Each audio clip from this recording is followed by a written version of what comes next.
Today, let's talk about what antacids do to us and how hazardous they are to our health.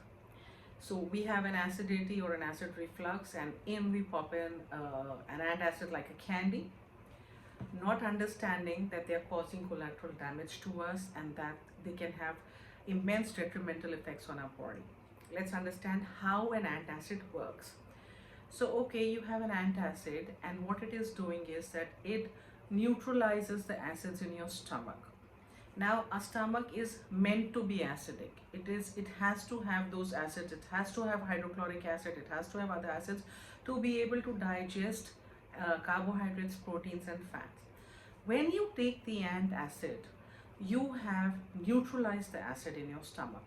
Now, because you have neutralized the acid in the stomach, so now the food does not get metabolized properly in the stomach, and undigested food, essentially big particles of undigested food, reach your small intestine. They reach the small intestine, they're undigested, and that's where the assimilation and the absorption is supposed to take place. So these big undigested protein particles and undigested food particles, they make holes in the walls of your intestine, and they get absorbed into the bloodstream. Once these undigested big food particles enter your bloodstream, once they've crossed over the intestinal wall, that's when the damage starts. Your entire immune system has gone haywire, and then suddenly you have an IBS and an irritable bowel syndrome, or you'll have a Crohn's disease, or you'll move towards Alzheimer's, or you'll have a leaky gut, or you'll have osteoporosis, or you'll have kidney stones, or you'll have a complete malnutrition. This is just to name a few. And now certain antacids, they have aluminium in them. If you ask your doctor will tell you there are some which have aluminium, there are some which have magnesium in them. Now the ones which have aluminium in them, prolonged use of such antacids will lead to Alzheimer's, will lead to kidney stones, it will lead to diarrhea, it will lead to osteoporosis. The ones which have magnesium, yes, we do require magnesium, but we don't require it in big amounts. And prolonged use of an antacid which has magnesium, it will impact your kidney adversely, and it will also lead to diarrhea.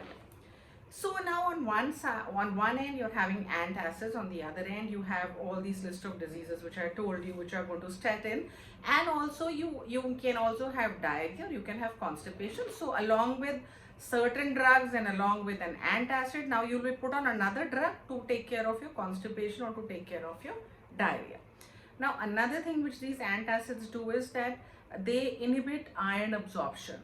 So now your hemoglobin level starts going down, you start feeling weak, you do a blood test, there is less of iron, and now you put on an iron supplement. Not understanding, not realizing that iron is anyways not going to be absorbed. It's not getting absorbed from your food, and it's not going to get absorbed from the supplement as well because of the antacid. Now there will be excess of iron. When there is iron and it's not being absorbed, it will lead to liver toxicity. Your liver will become sluggish, fat will not be metabolized, you can be on the best of diets, you can be exercising, you can be doing everything. The weight will not go down, weight will increase, obesity will increase, and a whole lot of other diseases have set into your body. So you have to be very careful when you have antacids, because when you're having them, you're only treating a symptom. You're not understanding what is triggering that acidity. You need a complete lifestyle change. You have to work on your diet, you have to work on your sleep, you have to work on your stress, you have to work on your exercise. It has to be a complete lifestyle change for you to be able to go off antacids.